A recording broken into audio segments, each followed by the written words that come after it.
धर्म की शिक्षा है ही नहीं। ये तो अभी हाईलाइट होना शुरू हुआ है कि मुगलों की सारी पीढ़ी पढ़ाई गई हमको, हमारे यहाँ के इंडियन वॉरियर्स नहीं पढ़ाए गए।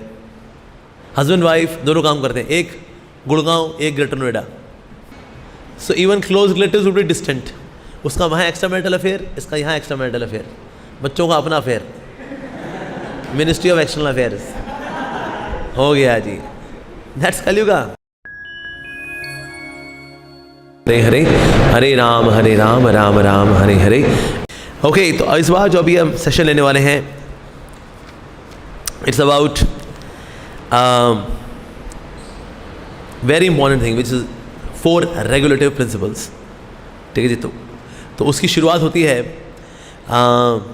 कलयुग से थोड़ा सा पहले जाएंगे। ये भला कलयुग आया तो कलयुग की शुरुआत भला कैसे हुई? ठीक है जी। सो द्वापर युग का बिल्कुल आखिरी का समय है। ठीक है, हालांकि अभी भी द्वापर युग इज इन ट्रांजिशन। एक्चुअली द्वापर युग से कलयुग का जो ट्रांजिशन होता है वो 10,000 साल का होता है। तो अभी भी द्वापर युग इज एग्जिटिंग, कलयुग इज बिगिनिंग, मतलब शुरुआत हो रही है इसकी। आप कहेंगे प्रभु जी इतना शुरुआत में ये हाल है, बाद में क्या होगा? हाँ जी, तो इसलिए शुरू में वापस यूटर्न मार लो भगवान की और बहुत अच्छा है। जो नहीं मारेंगे फिर घोर कलयुग, आपको हार्दिक मुबारक। तो अभी कलयुग की शुरुआत है। ठीक है, लेकिन अभी हम देखते हैं लोग धर्म की ओर बढ़ रहे हैं, नो डाउट। लेकिन कलयुग की शुरुआत भला कैसे हो सकती है, कैसे होती है? एक्चुअली एक राजा थे, उनका नाम था राजा परीक्षित। ठीक है जी। तो एक समय अभी इनका साम्राज्य, he himself is a Paramhans.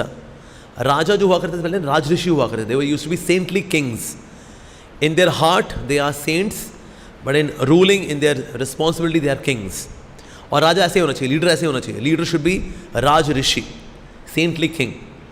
So he was the saintly king, saintly like Paramahamsa, that kind of saint. And then king also, such ideal king, पक्का king, कि पूरे साम्राज्य में कहीं पर भी कोई दोष नहीं है। लेकिन अब आगे आना, अब द्वापर के बाद कौन सा युग आना? अब कलयुग।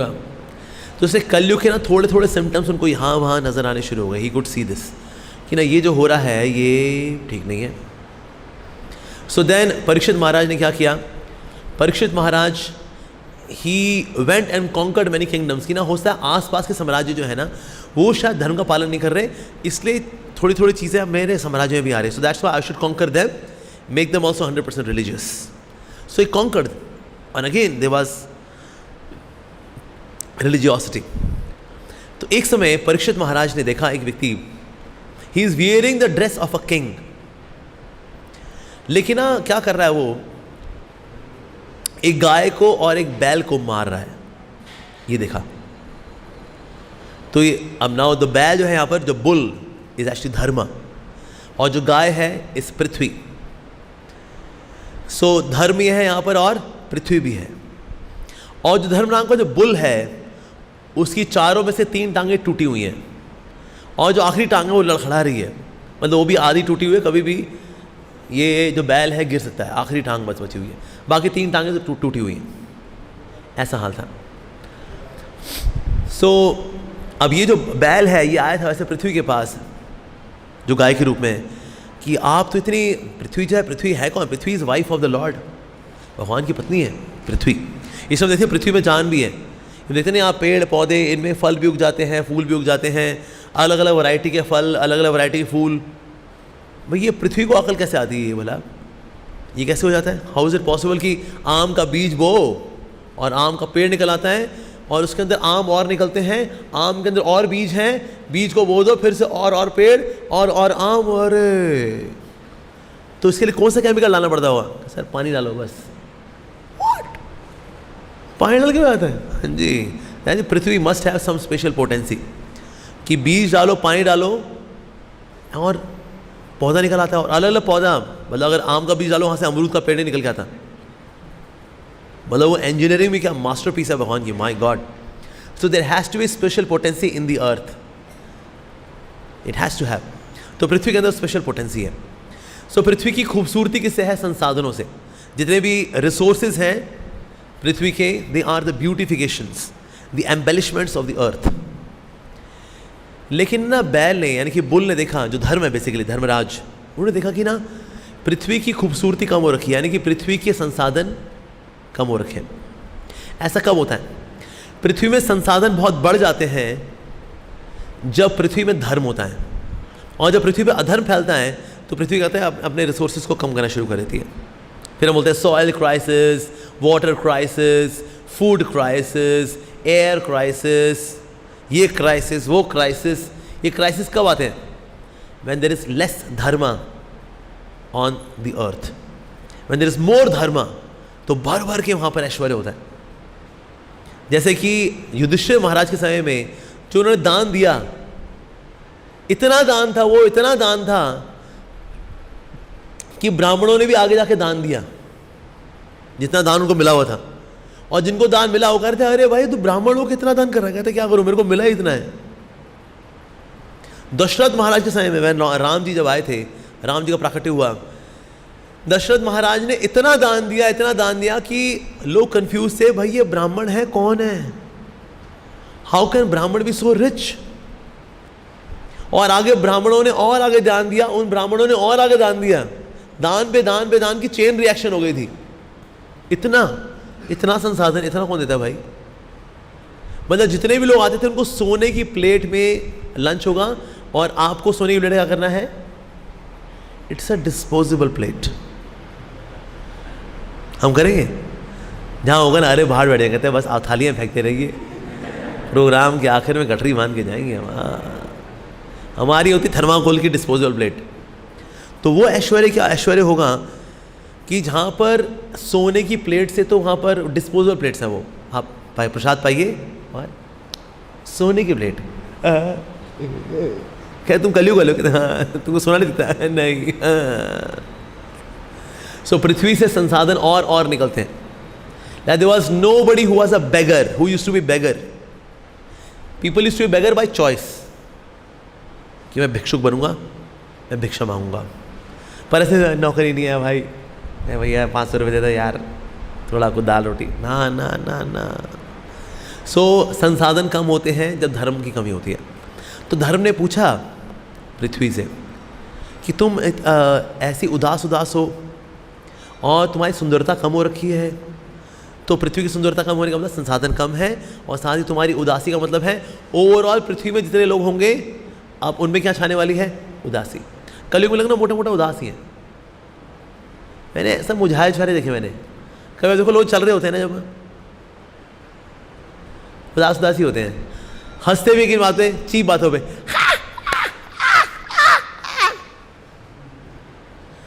सर किस बात पे हंसे आप? वो चल रहा था ना, वो केले से फिसल गया। गॉड। तो लोग मोटा मोटा लोग दुखी रहते हैं। मतलब कभी आप शादी में लोगों को डांस करते देखो, आप लोग आए होते हैं ना ये लहंगे वहंगे पहन करके, कई लोग खड़े होते हैं, कहते हैं भाई जल्दी पहुँचे यार, वहाँ पहुँचे, स्टॉल पहुँचे, चाउमीन खाएं। उनको दूल्हा दुल्हन से कोई लेना देना नहीं है, उनको कोई दूल्हा कोई लेना देना। जाके फटा पकड़ाते हैं, ये हमारा 1100 का शगन, इसलिए 1100 रुपये का चाउमीन खाएंगे हम। बस। तो इतना ड्राई, इतना खोखला। कभी आप देखना कोई बारात जा रही हो ना, जो दूर से खड़े होकर सिर्फ ऑब्जर्व करना उनको, रैंडमली चूज एनी बारात। और अल्टीमेट खुशी क्या शादियों की? दारू। तो भाई वही आनंद है। बाकी सब ये चलना फिरना, घोड़ी पे उनको बैठाया हुआ है,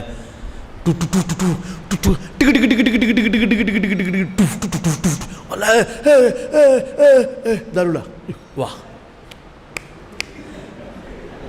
मोटा मोटा ये उदास लोगों का युग है, उदास लोग ही दिखते हैं, ठीक है। तो इसलिए धर्मराज ने पूछा उनसे, साधु से क्या पूछा? कहते हैं अच्छा ऐसा हुआ है कि क्या अनलॉफुल मीट ईटर्स ने होली प्लेस को ऑक्यूपाई कर लिया है? विच विल हैपन इन कलयुग। ये कलयुग का लक्षण क्या है? Unlawful meat eaters, they would exploit you and they would also occupy the Holi places. जैसे कहीं होली प्लेसेस में वहाँ प्याज लहसुन वगैरह मिलता है, हरिद्वार में भी कई जगह जहाँ मिल जाएगा, आपको मिल जाता है। कुछ ऐसी होली प्लेसेस भी हैं, अंडा फ्राई मिल रहा है, क्योंकि वहाँ इतनी रेगुलेशंस नहीं है, चलते हैं यहाँ पर। So unscrupulous unlawful meat eaters, they would be there exploiting earth, as well as they would also enter into holy places. ऐसा भी होगा। साथ ही distant relatives, are you morose because आपके कोई रिलेटिव्स बहुत दूर हो गए हैं? तो धर्म बता रहे पृथ्वी में ये होगा कलयुग में अंदर, यार रिलेटिव्स जो है दूर दूर ही रहेंगे। बच्चों की नौकरियाँ होती है, माता पिता गोरखपुर, विशाखापट्टनम, गुवाहाटी, जबलपुर।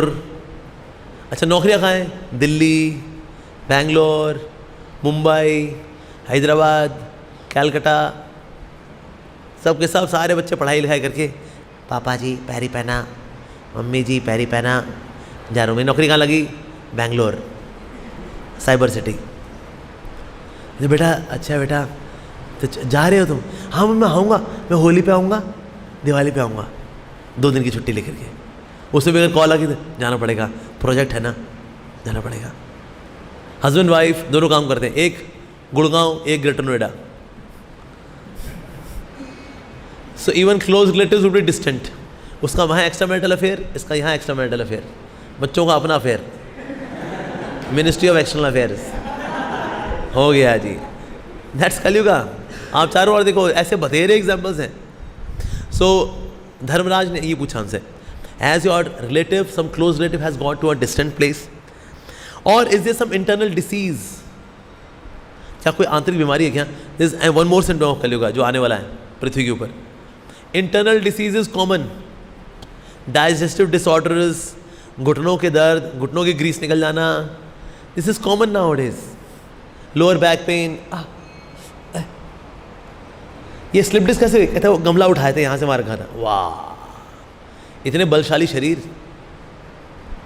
तो शरीर भी जो है वो उनकी जान निकली हुई है। हमारे एक लड़का आया था, कॉलेज का आया था हमारे पास की कॉलेज में से, तो हमने बताया उनको कि भाई कलयुग में शरीर जो है दुर्बल होंगे, शक्ति कम होगा। अरे ऐसा कैसे बोल दिया आपने, मेरे शरीर में तो बहुत शक्ति है। तो मैंने उसको बोला कि हमारे रुक्मिणी द्वारकाधीश मंदिर है, इसी सरकमफेरेंस है, ये 2 एकड़ की ज़मीन है, ठीक है, इसी सरकमफेरेंस में दौड़ लगा के आ रहा था। हाँ ठीक है, उसमें क्या है? तो पीछे हमारा गार्ड रूम है ना, मैंने वहाँ से शुरू किया। तो दौड़ लगाते लगाते लगाते दूसरा गार्ड रूम है ना, वहाँ पहुँचे थे हम। और वहाँ उसके हाल क्या था, मैंने कहा अभी तो 60% हुआ भैया, प्रभु जी बाकी कल कर लें। 2 एकड़ की ज़मीन पे दौड़ करके कवर करने की औकात नहीं है एक जवान आदमी की। शरीर में कोई ताकत वाकत नहीं है, अंदर से सब खोखले शरीर। और उससे क्या पूछा, is learning is in to the hand of unscrupulous man.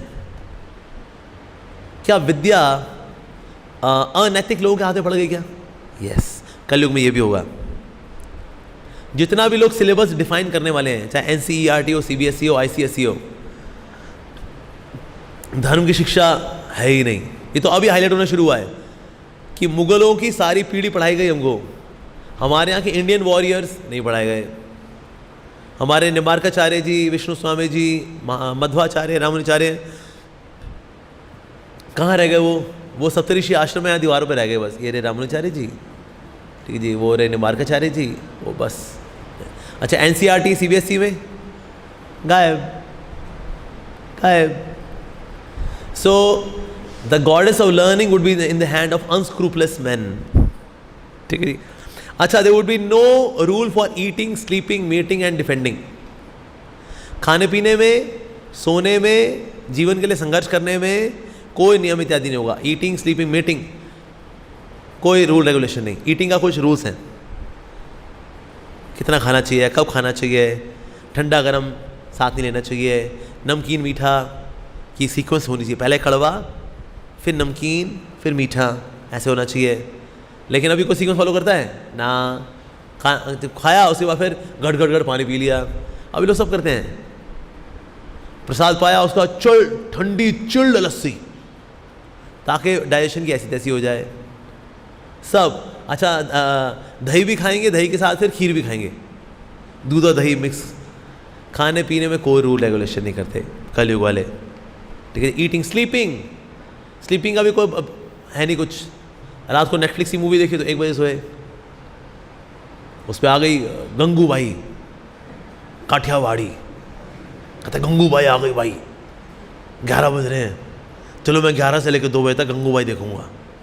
और फिर सुबह उठेंगे, आड़े टेढ़े उठेंगे, फिर दोपहर में 1 घंटा फिर सो जाएंगे, फिर रात को भी सो जाएंगे, फिर कभी दिन में सो जाएंगे, कभी रात। कुछ सोने का हिसाब किताब नहीं है। जापान के अंदर अगर कोई व्यक्ति 6 घंटे सोता है ना, अगर स्मार्ट वॉच कंपलसरी वहाँ पर, ये एनालॉग वॉच नहीं बना सकते, स्मार्ट वॉच में आप दिखाते हो मैं 6 घंटे सोया, उसको बोनस मिलता है महीने के बाद, कहते हैं रोज़ 6 घंटे सोया। लोग की नींद आगे पीछे हो गई। ईटिंग, स्लीपिंग, मेटिंग, बच्चा पैदा करने में कोई रूल रेगुलेशन नहीं। क्या करेंगे? हनीमून, कहाँ जाएंगे? Wow I will go to Mauritius, wow I will go to New York, I will go to Kullu Manali, Australia, New Zealand. Sir बच्चा पैदा करने से पहले थोड़ा आशीर्वाद भी लेना होता है। व्हाट? आशीर्वाद? व्हाट इज आशीर्वाद? भोग करना होते बस, दैट्स इट। उसको मेरा चमड़ा चाटना, मेरे को उसका चमड़ा चाटना, मेरे को उसके मुंह में थूकना, उसको मेरे मुंह में थूकना, और बच्चा पैदा करना, बस यही रूल है। वाह, अमेजिंग रूल। फिर इसलिए अगर बच्चे आड़े टेढ़े भूत प्रेत पिशाच निकलते हैं, फिर ये देखिए ये बच्चा है, पाल पोस के बड़ा किया है, हमको अनाथ आश्रम भेज रहा है, कीड़ा पड़ा है तेरे को। मैडम आपने पैदा कैसे किया था? मेरे को आशीर्वाद दिया था कभी संत महात्माओं का, भगवान जी का? नहीं, हनीमून पे गए थे, हम तेरे को पैदा किया था हमने। अब तो भूत प्रेत पिशाच। तो मीटिंग में भी आज कलयुग वाले कोई रूल फॉलो करते नहीं है। अच्छा, स्ट्रगल फॉर एग्जिस्टेंस में रूल फॉलो कर ले, उसमें कोई रूल फॉलो नहीं करते कलयुग वाले। 12-12 घंटे काम कर लेंगे, गधे की तरह काम करेंगे। किसके लिए? पैसा कमाने के लिए। पैसा क्यों चाहिए? कहते गाड़ी कौन चलाएगा जी, पेट्रोल डालना होता है, पैसा चाहिए होता है, ये कपड़े लत्ते दिस दैट, घर बार चलाना है।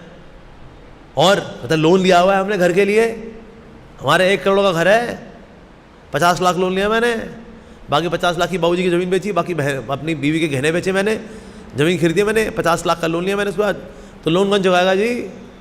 अच्छा, तो इस घर में फिर आप कितना रहते हैं? कहते हैं रात को 9 बजे से लेकर के सुबह के 6 बजे तक, 7 बजे तक सोने के लिए।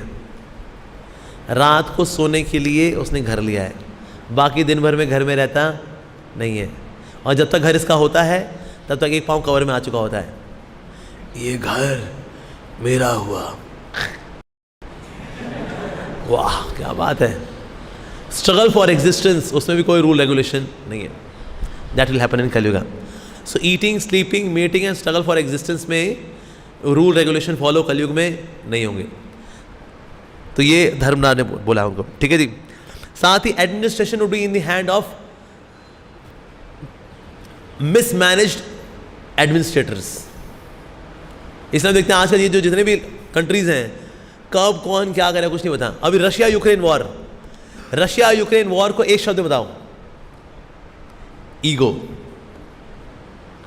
एक शब्द, इज ईगो। जो यूक्रेन का प्रेसिडेंट है उसने फूंक दिया अपने आप को, चाहे मेरा देश फूंक दे नहीं रुकेंगे हम। ये तेरी क्या है? ईगो। रशिया ने भी कहा ठीक है बेटा, हम भी अंदर घुस के मानेंगे। ये भी क्या है? ईगो। और हुआ क्या? पूरा देश खत्म। एक्चुअली यूएसएसआर में Ukraine was second most powerful country. Most powerful country is fighting with second most powerful country, second most powerful country is finished. और रशिया के पास अगर तेल ना हो ना, अगर ये भी भिखमंगा हो गया होता।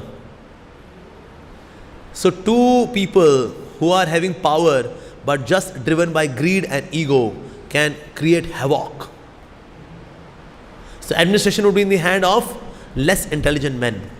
कम बुद्धिमान लोगों के उसमें आ जाएगा। और इंडिया में देखें, इंडिया में एक्चुअली 2014 से पहले जो हाल हुआ इंडिया का,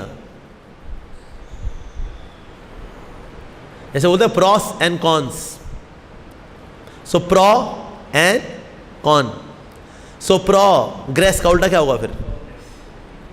स्मार्ट। सो प्रोग्रेस का उल्टा हुआ what to do. So administration in the hand of unscrupulous man. That is also happens in Kaliyuga. Okay, तो उसके बाद जब धर्मराज वहाँ पर जो थे, सो धर्म है, और ये जो कली है, ही वॉज बीटिंग देम, दोनों को मार रहा है। अब ये जो बुल है, धर्म है, इसके 4 पाँव हैं। इसे 4 पाँव हैं। ऑस्टेरिटी यानी तपस्या, सेकेंड क्लीननेस यानी साफ सफाई, स्वच्छता, तीसरा है मर्सी यानी कृपा, दया, और ट्रुथफुलनेस यानी सत्यता। और क्योंकि कलयुग ये जो है, because he is in kingly attire, राजा के वेश में आए, राजा के वेश में आकर के मार रहे। इसका मतलब ये कलयुग में क्या होगा, कलयुग में इतने झुंटैक लिखने वाले लोग हैं ना, बड़े posh, 3 piece, Reid and Taylor, Raymonds, the complete man, यही लोग गड़बड़गोची करेंगे। स्कैम करने वाले लोग जो थे, अरे दे लुक सो हैंडसम, क्या दिखता था यार, और काम किया क्या उसने। कलयुग यही है, कलयुग यही है। जो सीधे साधे लोग होते हैं कहते हैं अरे ये तो बेकार है। अच्छा, जो टेढ़े मेढ़े होंगे, बड़े अच्छे कपड़े पहने होंगे, मार्क्स एंड स्पेंसर, लीवाइज, वो आ गए, ये बढ़िया लग रहा है, बहुत बढ़िया है सर, बढ़िया वाले स्कैम भी करेगा ये। हाँ, that is Kalyuga. Well dressed in the attire of a king, मैं कर क्या रहा है वो, he is doing all of this. तो किसने पूछा प्रभुपाद जी से, what's the beginning of Kalyuga, which activity brings the beginning of Kali Yuga? The violence towards the cow is the beginning of Kali Yuga. आपको पता है कलयुग का बर्थडे क्या है? What's the birthday of Kali Yuga? 18th of February 3102 BC. That's the beginning. और ये जो एक्टिविटी है उसी दिन की है। Parikshit Maharaj meeting Kaliyuga, that is 18th of February 3102 BC, Kaliyuga started. ठीक है जी। तो अब ये जो 4 पांव हैं, 4 पांव कौन से हैं जी धर्म के? पहला ऑस्टेरिटी, तपस्या, दूसरा क्लीननेस, स्वच्छता, तीसरा मर्सी, दया, चौथा ट्रुथफुलनेस। इनमें पहले 3 टांगे जो हैं कलयुग ने तोड़ दी, चौथी बची है ट्रुथफुलनेस, वो लड़खड़ा रही है, वो भी आधी टूटी हुई बेचारी। Subscribe now and press the bell icon. Never miss an update.